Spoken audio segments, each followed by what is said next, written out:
Hi, I'm making this video as a DNC whistleblower, and I'm making it specifically for Jimmy Dore and all of your contacts I'm going to call you whistleblowers because that's really what you are. You guys, Niko House, and several other of the organizations and YouTube channels that blow the whistle on the neo-progressives and neoliberals and anybody else. You get targeted and attacked and called crazy and everything else. Well, I'm a different type of whistleblower. I have to use my phone to make these videos, and I don't have a lot of storage space on it, so they can only be about anywhere from 11 to 14 minutes. So I'm going to tell you my name is Heather J. Moore. I'm a sworn and immunized investigator with the law offices of Christopher Chad Cronin, or what you might Google C. Chad Cronin. Civil rights scholar, political strategist, and DNC campaign manager for the Democratic National Committee. Biased crimes advisor for Orlando PD, specifically under Val Demings, Amina, and I don't know whether he was under the new chief or not. You're going to see an obituary listed for Chad, but you're not going to see a cause of death. And even in spite of all of his power and connections, including having worked for the Department of Justice and Human Rights campaign and worked alongside the NAACP, the ACLU, he closed down Chattahoochee as a state hospital, worked for Tony West, Kamala Harris's brother-in-law at DOJ, got lots of powerful people, a black LGBT federal judge elected who was then fired by Obama, and then Chad was in the news saying Obama was attacking the gay community, president of Central Florida Gay and Lesbian Law Association. His accolades, he was a published scholar about the inappropriate application of affirmative action, specifically with Hurricane Carter. He was a former domestic violence prosecutor for the state of Florida, a federal investigator for DOJ campaign. So I'm giving you all of this information on him, and a law professor for University of Central Florida. Also an ethics advisor for the Florida Bar with multiple letters of commendation from the president of the Florida Bar Association.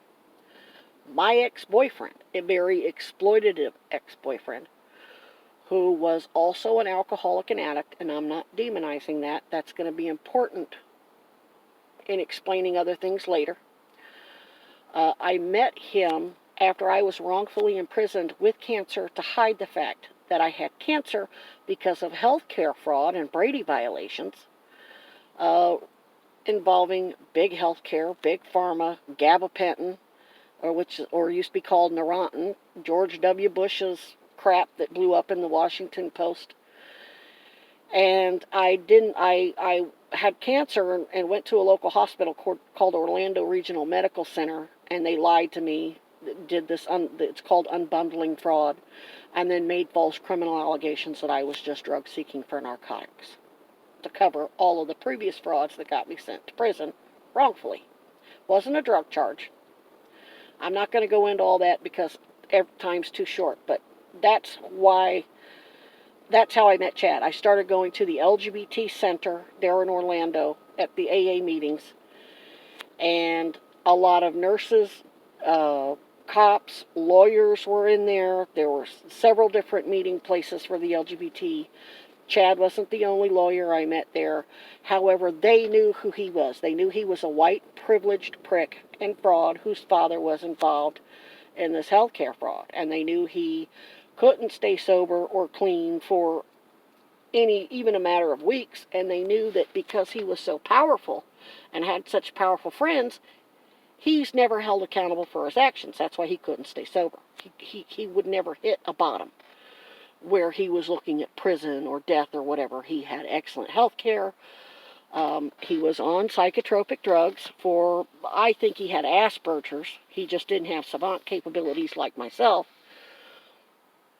And his biggest problem was not his drugs or alcohol, it was his white privilege and everybody enabling him, and he had way too much power.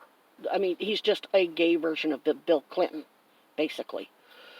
So this is a civil rights scholar who they knew he had taken drugs. He represented black and brown drug dealers, took drugs from them in payment for his services, and then worked with his friends at the prosecutor's office, lied to the client, said, I've seen the evidence, you're not going to win if you go to trial, you're going to end up doing 50 years, and talked them into taking a bad deal, sending them to prison to cover up the fact that he took drugs in exchange for his legal services while he was reporting it as pro bono work. And when you're doing any type of legal work, whether it's pro bono or not, you have to report the case to the Florida Bar and the IRS.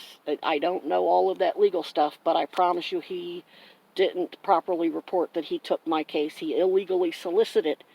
He as a cop and federal investigator and former prosecutor, went into AA, illegally solicited my case to tank it. We had a boyfriend-girlfriend relationship, though it manifests differently in the LGBT community than it does with straight people. And then him and his father tried to kill me to hide the healthcare fraud and threatened everyone else in AA for helping me. That's as grimy as it gets. They're still hiring bad, corrupt attorneys to hire sick private investigators to follow me. One got caught masturbating outside my tent. The other homeless people have seen him around, we all armed with mace. They're watching my Facebook page. So once I posted that they're going to get mace if we catch them again, we haven't seen them anymore. I'm the one who suggested the Mizzou football player strike because of this whole mess that has the University of Missouri hemorrhaging. Basically what Chad did with me as an investigator was he used my special military training as a cryptologist and military strategist. My father was a special forces instructor in the Navy under Kennedy, worked closely with Bob McNamara, used me to solve cases in a matter of minutes, which would normally take him and a team of lawyers years to figure out. And instead of actually helping those people or getting the federal violations sanctioned, he used the information to blackmail them for kickbacks. He was a law professor at University of Central Florida. He had me go in and pretend to need legal services from Florida A&M, who had got some grants, and said that they were helping homeless people with all these different legal issues. So he sent me in with a plan, and then once we got the letter, standard letter that they sent all the homeless people, oh, we don't help you with these issues. He used that to blackmail Florida A&M, who then offered him a very more lucrative position as a law professor and offered to help him, offered to finance his own legal clinic. Lawyers do that. Even the Epstein victims, there's a lot of Gloria Allred and a lot of the so-called lawyers that are supposed to be helping the Epstein victims are doing the same thing. So a lot of people told me to contact Jimmy Dore as a whistleblower because he needed to know what I know. And I'm the whistleblower. I filed an SEC whistleblower claim that got Buffalo Mayor Byron Brown's offices raided. Byron Brown used his brother to contact my roommates and had some lawyer threatening me. I recorded everything. I record all medical encounters, everything. Recorded this lawyer trying to illegal solicit my case and trying to make their murder of me. They deliberately accelerated my cancer by lying to me, saying they were doing a DNC biopsy, instead did an ablation and accelerated it. I've been stage 4 since 2016, yet I'm still very much alive. I guess I couldn't figure out why they wanted me to contact you. So I've been watching your videos and your live streams, and I see you all, you and Niko House, talking a lot about the COVID stuff and Medicare for all. I'm going to tell you right now, we already have Medicare for all. There's no enforcement. We have EMTALA laws, the COBRA Act, HIPAA, the DEA regulations for doctors is They have to treat you for any medical condition that causes pain, because if you're in pain, you're going to go seek narcotics or alcohol to kill that pain. So that's why all these laws are in place. If you go look, all these big healthcare systems are tax-exempt nonprofits. They tell the IRS, you've got a bunch of laws in place. We have to treat people whether they have insurance or not. So don't bill us on our $15 billion a year like Banner Health makes, and we'll use that revenue to cover the bills of uninsured patients. But that's not what they're doing. They bought U of A, who does all oversight on Medicaid fraud. They're unbundling when you go in. Like I had cancer, they unbundled all the symptoms into separate diagnoses that I didn't have to hide the real diagnosis of cancer, so they could bill for beef up their. It's like double billing, only much worse. They billed for a whole bunch of crap. They get charged for each diagnosis that they treat, so they can turn a $250 problem into a $750 problem with the unbundling fraud. Leaves the underlying condition untreated. Then with cancer, you start rupturing, hemorrhaging, going septic. Then you start having problems with liver, kidneys, infections, dental problems. Then they bilk it. So they turn, if they had treated the cancer at stage 1, they would have made 25 grand. They've fraudulently billed. And Centene Corporation, HealthNet, and United have participated in this. They profit from it under the Affordable Care Act somehow. They have